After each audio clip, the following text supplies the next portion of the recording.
بسم اللہ الرحمن الرحیم۔ دوستو السلام علیکم۔ یوٹیوب چینل دلچسپ ویڈیو میں ایک نئی دلچسپ ویڈیو کے ساتھ حاضر خدمت ہیں۔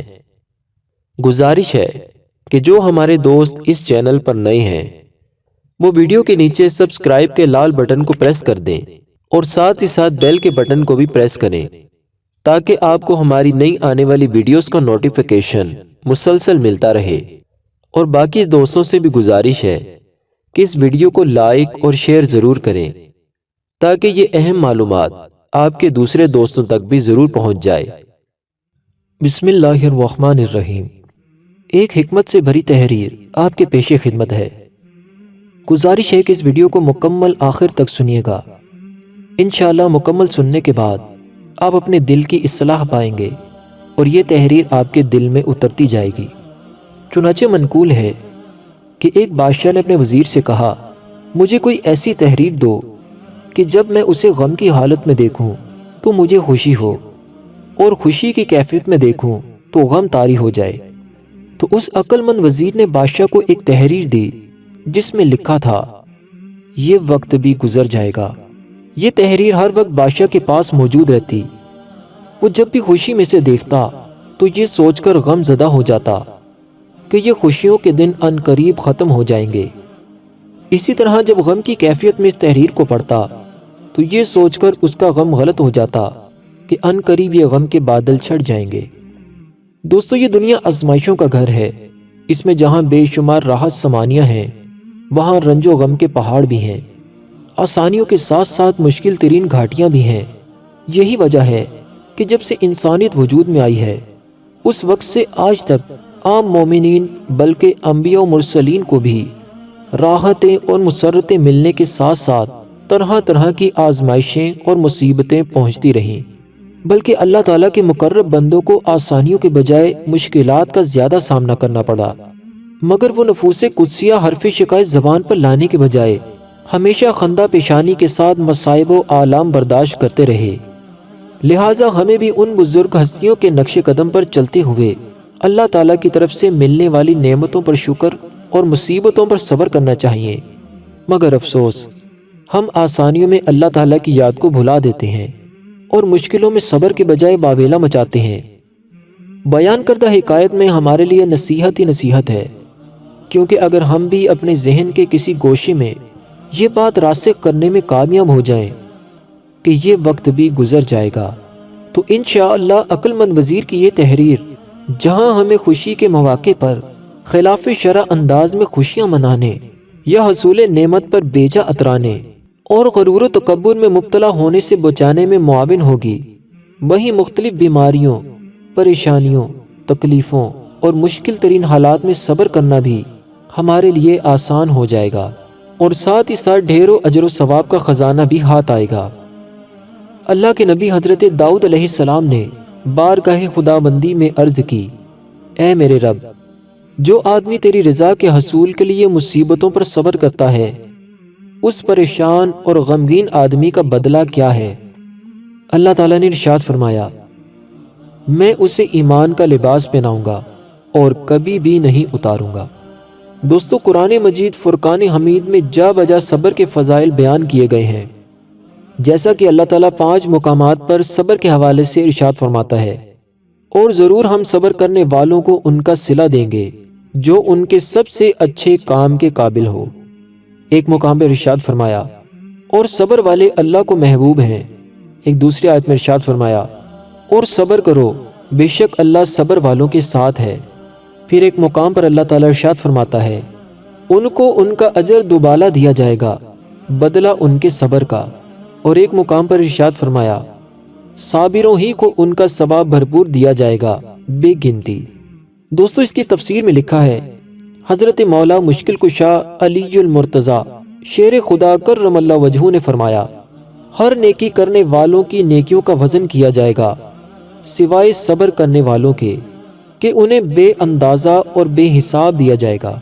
اور یہ بھی مروی ہے کہ اصحاب مصیبت و بلا حاضر کیے جائیں گے، نہ ان کے لیے میزان قائم کی جائے گی، نہ ان کے لیے دفتر کھولے جائیں گے، ان پر اجر و ثواب کی بے حساب بارشیں ہوں گی، یہاں تک کہ دنیا میں عافیت کی زندگی بسر کرنے والے انہیں دیکھ کر آرزو کریں گے کہ کاش وہ اہل مصیبت میں سے ہوتے اور ان کے جسم کینچیوں سے کاٹے گئے ہوتے کہ آج یہ صبر کا اجر پاتے۔ دوستو، اللہ تعالیٰ کے ہر کام میں ہزارہا حکمتیں پوشیدہ ہیں جو ہماری عقل میں نہیں آتی۔ کبھی کبھار تو اللہ تعالیٰ مصیبتیں نازل فرما کر اپنے بندوں کو آزماتا بھی ہے، اور جب وہ صبر کرتے ہیں تو ان کے گناہوں کو مٹاتا اور درجات کو بلند فرماتا ہے۔ لہٰذا ہم پر جو بھی مصیبت آتی ہے ہمارے ہی بھلے اور بہتری کے لیے آتی ہے، اگرچہ ہمیں اس کی وجہ معلوم نہیں ہوتی۔ جیسا کہ صحیح البخاری شریف کے حدیث پاک ہے، اس حدیث پاک کے راوی حضرت ابو ہریرہ ہیں، فرماتے ہیں کہ نبی اکرم صلی اللہ علیہ وآلہ وسلم نے ارشاد فرمایا، اللہ تعالی جس کے ساتھ بھلائی کا ارادہ فرماتا ہے اسے مصیبت میں مبتلا فرما دیتا ہے۔ حضرت صہیب رومی سے روایت ہے کہ حضور پاک صلی اللہ علیہ وآلہ وسلم نے ارشاد فرمایا، مومن کے معاملے پر تعجب ہے کہ اس کا سارا معاملہ بھلائی پر مشتمل ہے، اور یہ صرف اسی مومن کے لیے ہے جس سے خوشحالی حاصل ہوتی ہے تو شکر کرتا ہے، کیونکہ اس کے حق میں یہی بہتر ہے، اور اگر تنگ دستی پہنچتی ہے تو صبر کرتا ہے تو یہ بھی اس کے حق میں بہتر ہے۔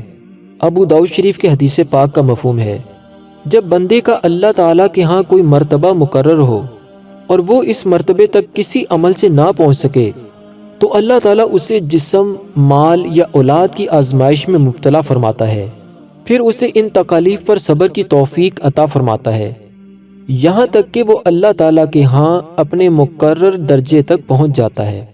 ترمذی شریف کے حدیث پاک کا مفہوم ہے، حضور علیہ السلام فرماتے ہیں، مومن اور مومنہ کو اپنی جان، اولاد اور مال کے ذریعے آزمایا جاتا رہے گا، یہاں تک کہ وہ اللہ تعالیٰ سے اس حال میں ملے گا کہ اس کے ذمے کوئی گناہ نہ ہوگا۔ مسلم شریف کے حدیث پاک کا مفہوم ہے، حضور نبی اکرم صلی اللہ علیہ وآلہ وسلم کا فرمان ہے، جس کسی مسلمان کو کوئی کانٹا چبھے یا اس سے بھی معمولی مصیبت پہنچے تو اس کے لیے ایک درجہ لکھ دیا جاتا ہے اور اس کا ایک گناہ مٹا دیا جاتا ہے۔ دوستو، تفسیر میں لکھا ہے کہ حضرت بایزید بسطامی رحمۃ اللہ تعالی علیہ کسی جگہ سے گزر رہے تھے، ملاحظہ فرمایا کہ ایک بچہ کیچڑ میں گر گیا ہے اور اس کے کپڑے اور جسم کیچڑ میں لتھڑ گئے ہیں۔ لوگ دیکھتے ہوئے گزر جاتے ہیں لیکن کوئی بھی اس کی پرواہ نہیں کرتا۔ کہیں دور سے ماں نے دیکھا، دوڑتی ہوئی آئی، 2 تھپڑ بچے کے گال پہ لگائے، کپڑے اتار کر دھوئے اور اسے غسل دے دیا۔ حضرت بایزید بسطامی رحمۃ اللہ تعالی علیہ یہ دیکھ کر وجد میں آ گئے اور فرمایا، یہی حال ہمارا اور رحمت الہی کا ہے، ہم گناہوں کی دلدل میں لتھڑ جاتے ہیں، کسی کو کیا پرواہ، مگر رحمت الہی کا دریا جوش میں آتا ہے، ہم کو مصیبتوں کے ذریعے درست کیا جاتا ہے اور توبہ و عبادات کے پانی سے غسل دے کر صاف فرماتا ہے۔